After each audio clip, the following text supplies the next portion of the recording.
The Man Who Left at 5:1. At exactly 5:1 every evening, Daniel Hayes left the office like a man running from responsibility. That was what people saw. A chair sliding back, a laptop closing, a faded navy coat lifted from the back of a chair, a man moving through rows of glass cubicles while everyone else stayed seated, glowing under fluorescent lights like obedient little planets orbiting the same artificial sun. He never rushed. That was the detail people hated most. If a man sprinted out of the office every day, people could forgive him. Panic has a kind of honesty. But Daniel did not sprint.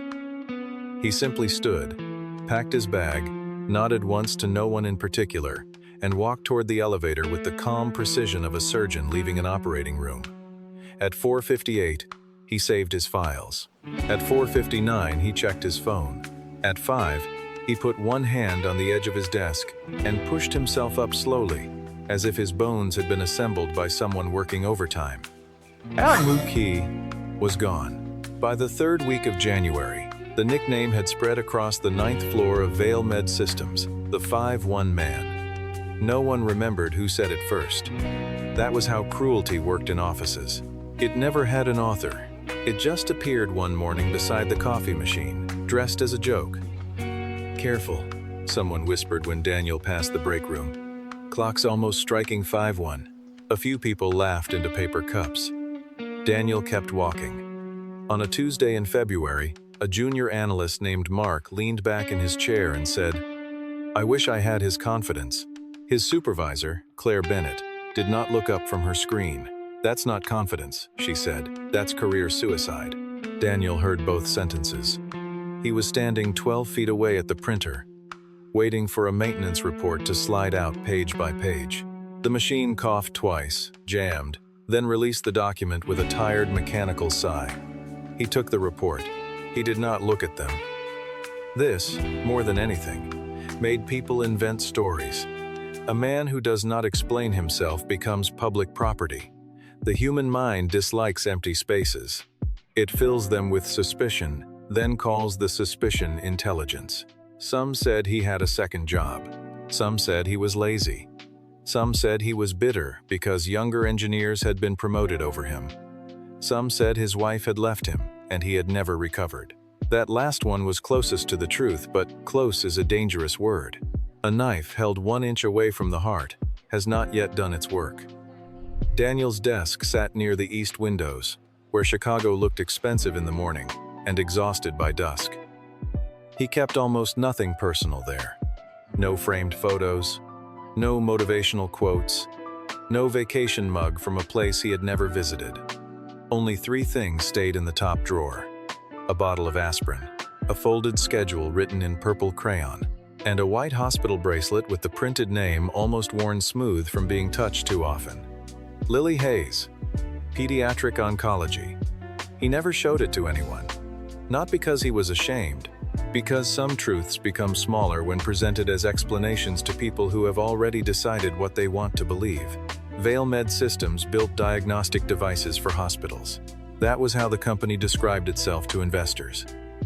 Precision that protects families. Those words were printed in silver letters across the lobby wall.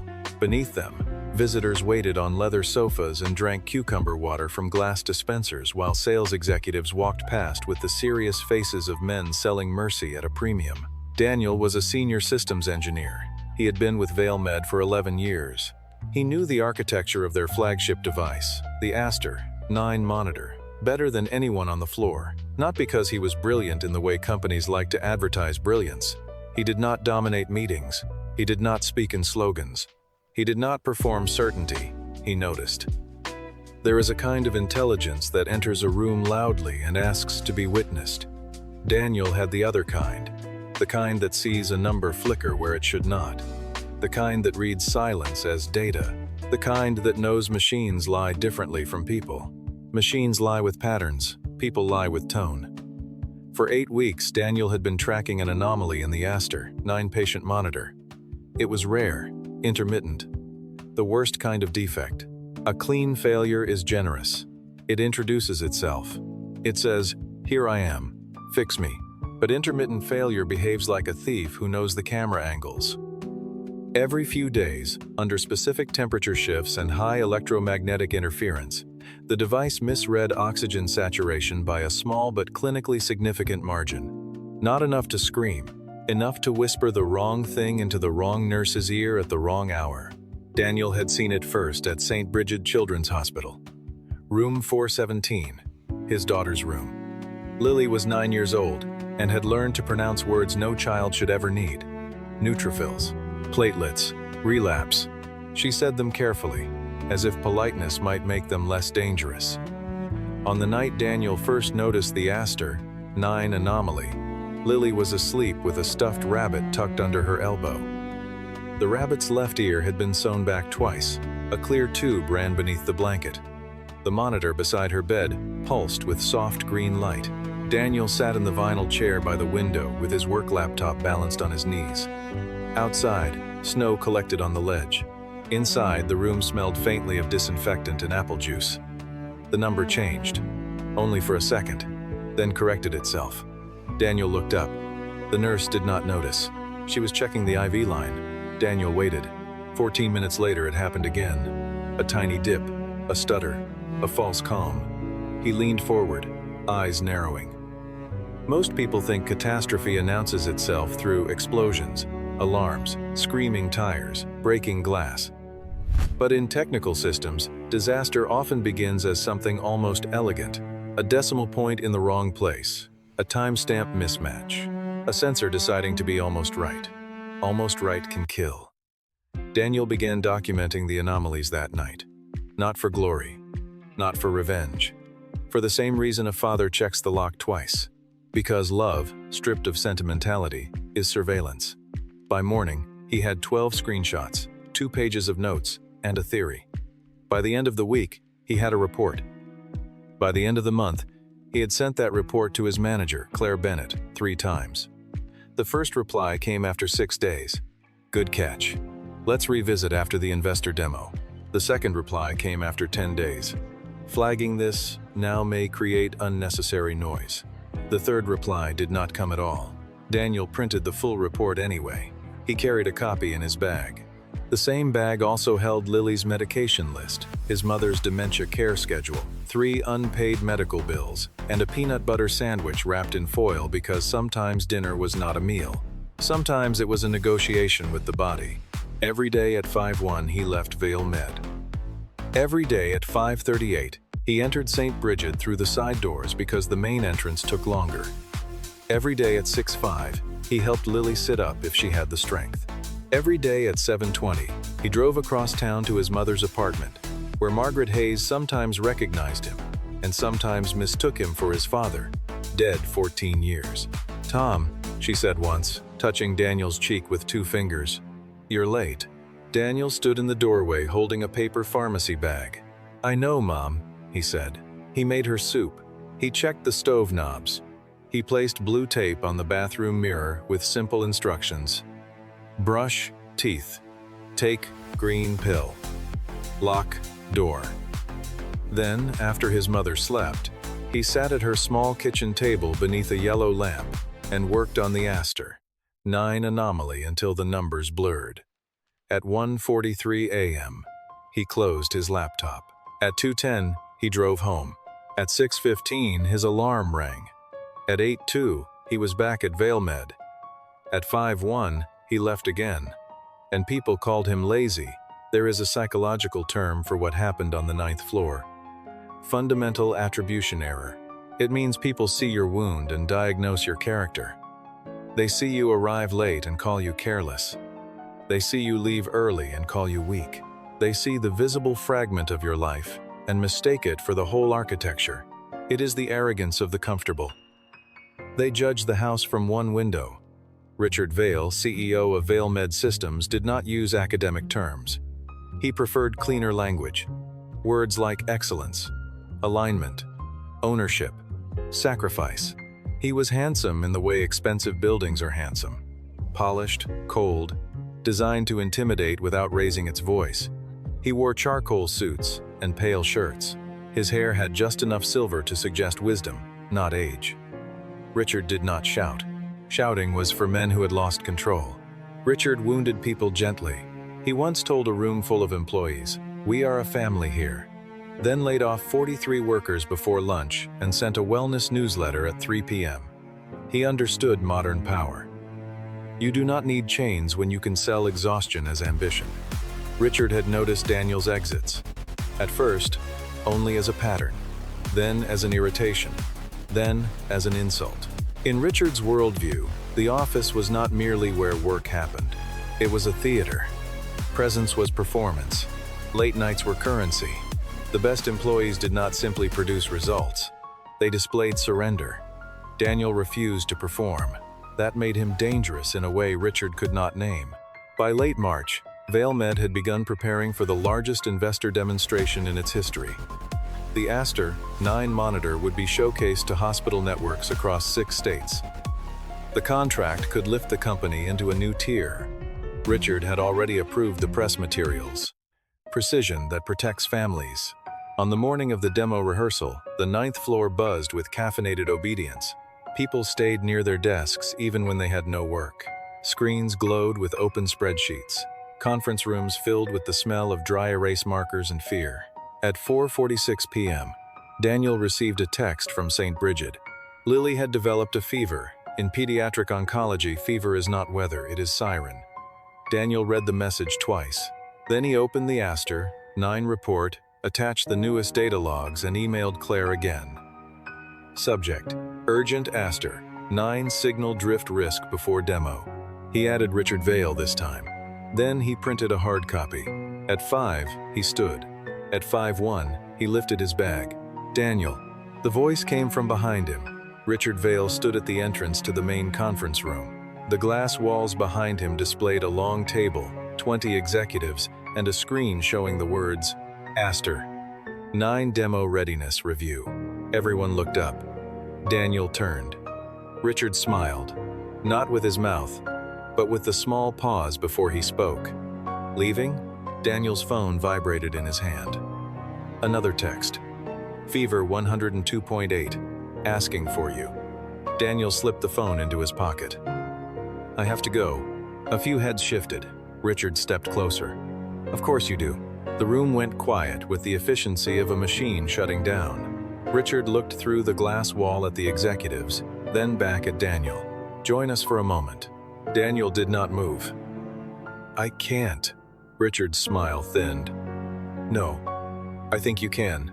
Inside the conference room, Claire Bennett looked down at her notebook. Daniel entered. The door closed behind him with a soft click. There are rooms designed to make a person smaller. This was one of them. Long glass table. White walls. City skyline. A screen large enough to magnify humiliation. Richard walked to the head of the table. "Everyone," he said. "Daniel Hayes is one of our most experienced systems engineers." A few people nodded cautiously. Daniel stood near the door, bag still on his shoulder. Richard clicked the remote.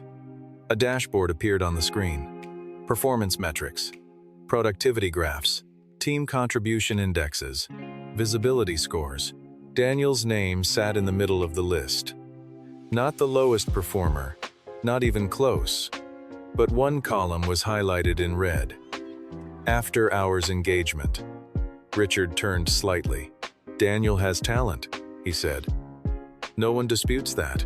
He let the compliment sit long enough to become a blade. But talent without commitment is just wasted equipment. No one laughed. That made it worse. Laughter gives cruelty a costume. Silence leaves it naked. Richard continued. "We are days away from a historic opportunity. Investors are watching. Hospitals are watching. Families are depending on us. And yet some people still treat this company like a rented desk between their real priorities." Daniel's jaw moved once. His hand stayed still. Richard clicked again. The screen showed Daniel's calendar exits. Badge logs. Email. Response times. 5-1. 5-1. 5-1. 5-1. A pattern turned into accusation. Richard gestured toward the screen. "This is not about hours," he said. That was how men like Richard lied. They first denied the weapon, then used it. This is about mindset. Leadership means staying when it matters. Ownership means sacrifice. Some people say they want opportunity, but opportunity has a funny way of avoiding people who leave at 5-1. Claire's pen stopped moving. Mark, the junior analyst, stared at the table. Daniel's phone vibrated again. He did not check it. Richard leaned forward slightly, palms on the table. So I'll ask you plainly, are you part of the solution, Daniel, or are you just a man with a very consistent excuse? The sentence landed cleanly. It was not loud. It did not need to be. Daniel looked at the screen, then at Richard. My daughter is in the hospital. The room changed, but only a little. Not enough. Richard inhaled through his nose. I'm sorry to hear that. He said it correctly. Every syllable polished. Then he added, but all of us have personal challenges. There it was. The great flattening sentence of corporate life. All of us have personal challenges. A child's fever became a scheduling inconvenience. A mother's dementia became a challenge. Hospital corridors, unpaid bills, blood counts, pharmacy alarms. Sleepless driving, all compressed into one smooth phrase suitable for HR documentation. All of us have personal challenges. Daniel stared at him. Richard straightened. We cannot build a culture of exception around private hardship. A culture of exception. That phrase would have sounded intelligent in a leadership seminar. In the room, it felt like a locked door. Daniel reached into his bag. I sent you a report. Richard tilted his head. This is not about a report. It is. Daniel, the Aster-9 has a signal drift issue under specific conditions. I sent the data to Claire, then to you. Claire's face lost color in increments. Richard did not look at her. We have reviewed all critical issues. No, Daniel said. You reviewed the ones that didn't threaten the demo. The air tightened. Richard looked at him for 3 full seconds. Then he said, quietly, careful. That word revealed more than anger would have. Daniel removed the folder from his bag. His fingers were stiff from lack of sleep. The folder caught against the zipper. Papers shifted. Something small slipped from the front pocket. It struck the conference room floor with a thin plastic tap. A white bracelet. It landed near Richard's shoe. For a moment, no one moved.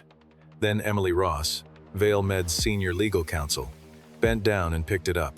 She read the print. Lily Hayes, Pediatric Oncology. The room did not gasp. Real shock is less theatrical. It steals small sounds first. Chairs stopped creaking. Pens stopped clicking. Someone's phone buzzed unanswered. Emily turned the bracelet over in her hand. Daniel held out his palm. She did not return it immediately. Not because she meant to keep it. Because she had seen the folder. The papers had spread across the glass table and floor. A chemotherapy schedule. A hospital billing statement with a balance large enough to look fictional. A dementia care plan for Margaret Hayes. A pharmacy receipt. And beneath those, clipped together with a black binder clip, a technical report. Aster-9 intermittent signal drift under EMI and thermal variance conditions. Emily picked it up. Her eyes moved down the first page, then the second. Then she stopped. Daniel, she said. When did you send this? 8 weeks ago. To whom? Claire first, then Richard. This morning. Emily looked at Claire. Claire opened her mouth, closed it, then looked at Richard. Richard's expression remained composed, but something had shifted behind it. A small recalculation. A man hearing the floor creak beneath a mansion. Emily walked to the conference room phone. Get compliance in here, she said. Richard's head turned. Emily, she ignored him. And pull the Aster-9 escalation logs from February 1st onward. Emily, Richard said again, softer. This is not the forum. She looked at him. No, this is exactly the forum. Daniel's phone vibrated again. He finally looked. Dad, please come. 3 words. No punctuation. Children learn economy when they are afraid. Daniel closed his eyes for half a second. Richard saw the movement and mistook it for weakness. Daniel, he said, voice warm now, almost paternal. No one is dismissing your personal situation. Personal situation. A phrase built to bury a human being without leaving fingerprints. But we must be careful not to let emotion distort procedure. Emily laid the report on the table. Procedure was already distorted. Richard's eyes sharpened. She turned the page toward him. This report identifies a potential patient safety issue. It was time-stamped. It was internally routed. If the logs show it was deprioritized before the investor demo, we have a material disclosure problem. The executives understood that language. Patient safety had made them uncomfortable. Material disclosure made them afraid. That was another ugly truth Daniel had learned in hospitals and offices alike. Pain rarely moves systems. Liability does. Richard glanced at the report. This is preliminary. Daniel spoke. There are 67 logged deviations. Emily looked up. 67? Daniel nodded. Room 417 at St. Bridget accounted for 19 of them. Claire whispered. Room 417? Daniel's face did not change. My daughter's room. The words did not ask for sympathy. They arrived like evidence. Emily sat down and opened her laptop. What conditions? High EMI from adjacent infusion equipment, temperature variance above 4 degrees Celsius, and firmware version 3.8.2. How reproducible? Reproducible enough that if I had access to the test chamber, I could show you in under 20 minutes. A senior product director pushed his chair back. Why didn't we know about this? Daniel looked at Claire. Claire looked at the table. Richard answered before she could. Because this has not been validated. Daniel turned to him. I tried. The room waited. Daniel's voice stayed level. I requested chamber time 3 times. It was denied because the test environment was being reserved for the demo build. I requested a firmware review. It was delayed. I requested escalation. It was marked low priority. Emily typed quickly. Richard's hand rested on the back of a chair. For the first time, he looked less like a CEO and more like a man standing beside a door he had locked from the inside. Daniel, Richard said, why didn't you come to me directly? Daniel looked at him. I did. Richard did not answer. Daniel continued. You just didn't read anything that came from a man who left at 5-1. The sentence did not echo. It sank. There are statements that do not need volume because they find the room's weakest beam and press. Mark, the junior analyst, looked away. Claire's pen rolled off the table and clicked against the floor. She did not pick it up. Emily's laptop chimed. She read the screen. Then her posture changed. Compliance has the logs, she said. No one moved. Emily's eyes remained on the screen. Daniel's report was flagged by Engineering Risk Review on February 12th. Richard said nothing. Reclassified on February 13th. Claire swallowed. By whom? Asked the product director. Emily looked at Claire. Claire's voice came out thin. I was told to avoid unnecessary escalation before the demo. By whom? Emily asked. Claire's eyes moved to Richard for less than a second. Less than a second is enough in a room full of cowards. Richard removed his hand from the chair. Let's be precise, he said. No one instructed anyone to ignore safety concerns. Emily turned the laptop toward him. Then precision should help you. On the screen was an email thread. Daniel's report. Claire's summary. Richard's reply. Not now. We cannot afford noise before the investor meeting. Revisit post-demo. Richard stared at the email. The room learned something then. Not that he had lied. They already knew people in power lied. They learned he had written it down. That is the bureaucratic version of blood on the floor. Daniel reached for Lily's hospital bracelet. Emily handed it back carefully. He slipped it into his coat pocket, then gathered the scattered papers. His movements were slow now, not weak, measured. A man preserving what little energy remained, because the real emergency was not in this room. Richard said, Daniel, wait. Daniel did not. He slid the technical report toward Emily. You'll need that. Then he picked up the chemotherapy schedule and folded it once. Richard stepped around the table. We can arrange transportation. We can discuss leave. Support. Whatever is appropriate. Now the room watched him perform compassion. It had arrived late but fully dressed. Daniel looked at him. My daughter asked if I was coming. Richard stopped. Daniel placed the folder in his bag. She didn't ask if I had your approval. He walked to the door. No one blocked him. At the threshold, he paused because his phone rang. St. Bridget Hospital. He answered. This is Daniel.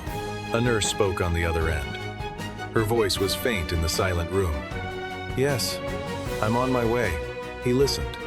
His hand tightened around the strap of his bag. Then his voice softened into something no one in the office had ever heard. Tell her I'm coming. Tell her I didn't forget. He hung up. Then the 5-1 man left at 5:27. The elevator doors closed, and for the first time in months, no one made a joke. The investigation began before sunrise. That was how companies moved when fear finally entered the correct department. Meetings were canceled. The investor demo was postponed. External auditors arrived in dark coats.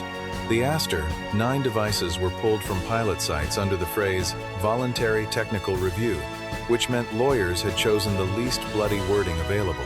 Richard Vail sent a company-wide email at 8:12 a.m. Team, in light of newly surfaced engineering concerns, we are taking proactive steps to ensure our products continue to meet the highest standards of patient safety. Newly surfaced. Daniel read the phrase from a plastic chair beside Lily's bed while she slept. A cartoon bandage covered the back of her hand. The hospital monitor pulsed beside her. Not an Aster-9 now. An older model. Less elegant. More honest. Newly surfaced. He almost laughed. Not because it was funny. Because there are lies so polished they reflect the face of everyone willing to accept them. Lily stirred. Dad? He closed the laptop. I'm here. Did you fix the machine? Daniel looked at the monitor. Not yet. She blinked slowly. Are they mad? He brushed a strand of hair away from her forehead. Probably. Are you in trouble? Daniel considered the question. Children deserved truth, but not the full weight of adult machinery. I think the machine is in trouble. Lily nodded, satisfied by this moral arrangement, and closed her eyes again. Across town, Margaret Hayes stood in her kitchen at 6:40 a.m., holding a spoon and trying to remember why the kettle was on the table instead of the stove. The blue tape on the mirror told her to take the green pill. She took it twice, before Daniel called and gently walked her through counting the remaining tablets. By noon, Emily Ross had requested every communication related to Daniel's report. By evening, Claire Bennett had been placed on administrative leave. By Friday, Richard Vail had stepped down to spend more time with family. That phrase traveled through the company like a joke too bitter to laugh at. Spend more time with family. The same institution that had punished Daniel for doing exactly that now used the sentence as silk over a corporate wound. 3 weeks later, the 9th floor looked almost the same. That is the most disturbing thing about institutional guilt. The carpet remains clean. The coffee machine still works. The same chairs hold different lies. Human beings return to routine because routine feels like innocence. But something had changed. At 4:58, Daniel saved his files. The office noticed. At 4:59, he checked it. No one spoke. At 5, he closed his laptop. Mark, the junior analyst, lowered his eyes. Claire's desk was empty now. Her nameplate had been removed, leaving behind a pale rectangle where dust had not settled. At 5:1, Daniel stood. Across the room, someone began to say something, then stopped. Daniel put on his faded navy coat. He lifted his bag. He walked toward the elevator. This time, every person in the office understood that they were watching a man leave one battlefield for another. Not smaller, not easier. Just unpaid. As the elevator doors opened, Emily Ross stepped out. She held a folder against her chest. Daniel, he stopped. The board wants to offer you a formal role in safety oversight. He looked at the elevator panel. The down arrow glowed. It would come with authority, Emily said. And compensation. Daniel looked at her. Can it be done by 5:1? Emily paused. Then she nodded once. Yes. He stepped into the elevator. Then send me the details. The doors began to close. Emily placed one hand against them. There's one more thing. Daniel waited. We found the full test pattern in your notes. If we had missed this, she did not finish. People rarely finish sentences that require them to imagine the dead. Daniel adjusted the strap of his bag. "My daughter's room found it." Emily looked at him. "No," she said quietly. "You did." The doors closed before he could answer. On the way down, Daniel stood alone beneath the soft elevator light. His reflection appeared in the metal doors. Tired eyes, unshaven jaw, shoulders slightly bent under a weight no job title could measure. At the lobby level, he passed the silver letters on the wall. "Precision that protects families." He stopped. For 11 years, he had walked past those words without touching them. That evening, he reached up and ran his thumb across the word families. The metal was cold. Outside, Chicago moved with its usual indifference. Buses sighed at curbs. Office workers crossed streets with phones in their hands. Somewhere above the traffic, March light thinned between buildings. Daniel walked to his car. It was old, with a cracked taillight and a heater that worked when it wanted to. A pink sticker was pressed to the inside of the rear window. Lily was here. He sat behind the wheel and turned the key. The engine complained, then started. At St. Bridget, Lily was awake when he arrived. She had arranged her stuffed rabbit beneath the blanket and placed a paper crown on its head. "You're late," she said. Daniel looked at the clock on the wall. 5:43. "I know." She studied him with the ancient seriousness of sick children. "Work?" He sat beside her bed. "Work. Did they yell?" "No." "Did you yell?" "No." She seemed disappointed. "You should yell sometimes." Daniel took the paper crown from the rabbit, straightened one crooked point, and placed it back. "Maybe." Lily looked at him for a long moment. Then she lifted her hand from the blanket. Around her wrist was a new hospital bracelet. White plastic. Black letters. Proof that she was still here. Daniel held her hand carefully, avoiding the IV tape. The monitor beside her bed continued its quiet counting. Numbers rose and fell. Machines watched. A father watched harder. Far away, on the 9th floor of Vale Med Systems, the office lights stayed on late. People answered emails after dinner. Executives drafted statements. Consultants renamed failure. Lawyers replaced moral language with defensible language. The world continued doing what the world does. It mistook exhaustion for weakness. It mistook silence for emptiness. It mistook a boundary for a lack of ambition. But at 5:01 the next evening, and the evening after that, and the evening after that, Daniel Hayes stood from his desk and left. No apology, no speech, no performance. Because some men stay late to look important. And some men leave on time because someone helpless is counting the minutes.